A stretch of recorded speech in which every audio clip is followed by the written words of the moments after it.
Hello viewers, welcome back to another weekend episode. Today I am coming to you with a very Sri Lankan recipe.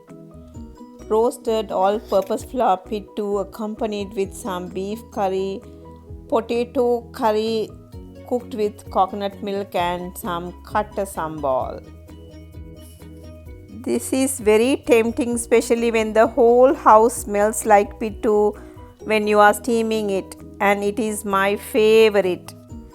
Unlike the rice flour pittu, this pittu stays deliciously moist and pairs very well with some beef curry, potato curry, dal or coconut milk. The best part of this pittu is I love to eat this pittu with coconut milk and sugar.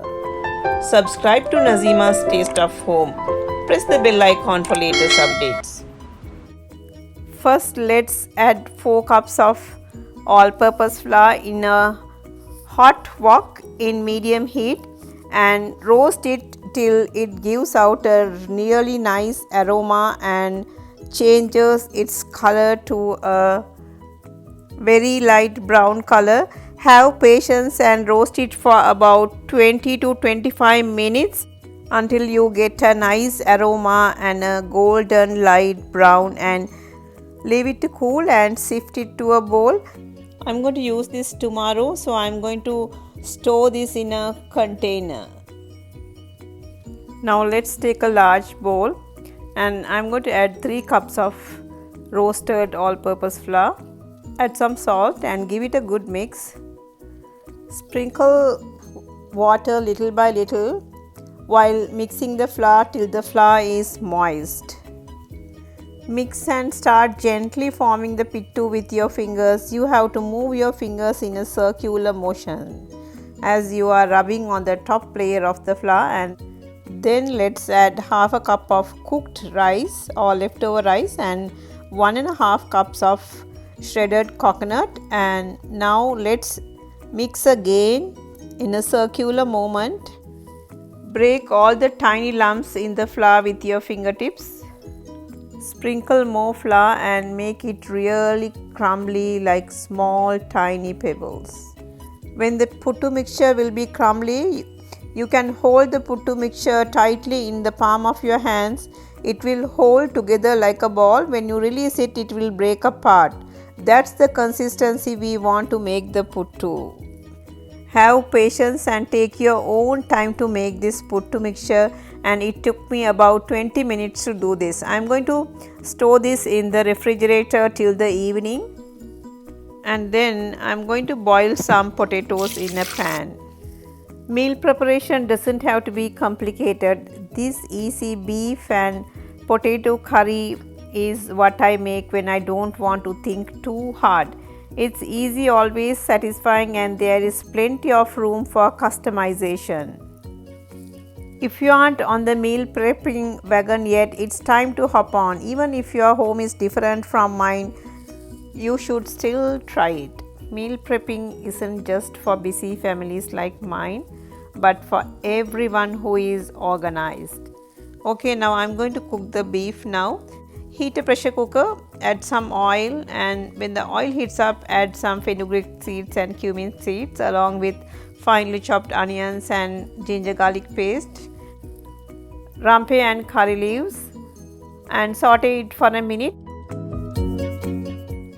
And then let's add 1.5 teaspoons of red chili powder, half teaspoon turmeric powder, and fry it in the oil for a minute. That way the beef will give a nice red color when cooked. Now let's add 1 teaspoon garam masala powder, 2 tablespoon coriander powder, and 1 teaspoon biryani masala to give some extra flavor, and add some salt and add it to the onion mixture and cook it on medium heat for about 2 minutes. And then let's add the beef. I am adding beef with bones and cook it covered for about 2 to 3 minutes, and now the water has released. And now let's add enough water to cook the meat. I am going to pressure cook it for about 4 to 5 whistles on medium heat, and now let the pressure release naturally and then open the lid and look at this beautiful beef curry and top it with some coriander leaves and keep it aside.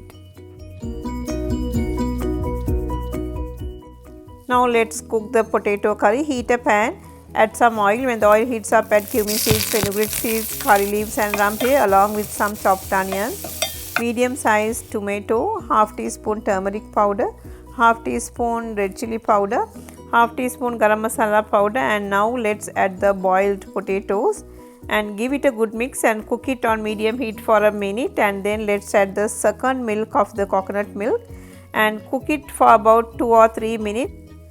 Add salt as needed and some Molyu fish flakes for extra flavor and cook it for about 2 to 3 minutes.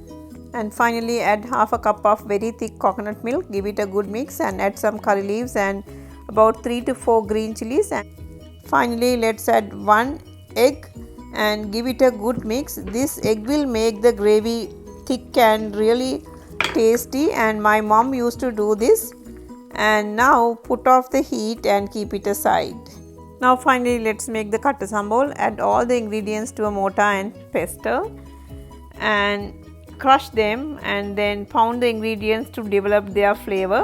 Katta sambal or lunumiris is a spicy sambal paste we use for topping for many traditional Sri Lankan dishes. And now this katta sambal is ready, and now keep it aside. Now let's start making the pittu, which I left in the refrigerator in the morning. Take a pittu maker. There will be a perforated plate in the bottom and put it in the bottom, and then add about 3 tablespoons of the grated coconut. Then fill it with the prepared puttu mixture, about half of the puttu maker, and again add 3 tablespoons of coconut in the middle and fill with puttu flour and finish with coconut on the top. And now to steam the puttu, heat water in a puttu maker or pressure cooker. Close the lid and place the hole you will be finding in the bottom of puttu maker. Steam for 4 to 5 minutes on high heat or until you see steam coming from top holes of the puttu, and then close with the lid and leave it for about 2 minutes and then take it off. You will smell the pleasant fragrance of this roasted flour coconut pittu when it's get cooked. Using the stick they give along with the puttu maker, push gently holding the puttu make horizontally over a plate. Believe me, this pittu is very flavorful and aromatic. The whole house is smelling puttu today and you are going to love it. I'm going to serve this hot pittu with this delicious and spicy beef curry and potato coconut milk gravy curry and my favorite lunumiris or katta sambal. Hope you enjoy this video. If you like this video, please share it with your friends and family. Spread the joy of cooking. See you soon with another interesting recipe. Thanks for watching. See you later.